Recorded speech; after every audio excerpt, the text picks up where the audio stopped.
प्रमुख श्री, कार्यकारी सभ्य श्री, मंत्री श्री, अतिथि विशेष श्री, वडीलो तथा मारा भाला भाईओ तथा बहनों आ संस्कारी नगरी दीकरी हूँ तान्या पटेल आदरपूर्वक नमस्कार करूँ छूं।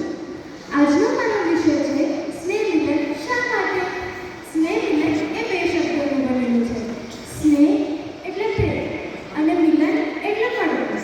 જેની સાથે ગાઢ સંબંધ હોય તેમને મળવું કે પછી અજાણ્યા હોય છતાં પણ આપણા હોય તેમને મળવું એટલે સ્નેહ મિલન। સ્નેહ મિલન જરીક આમ પડ્યા કરો તો પ્રસંગ જોડાતા કરે, જરીક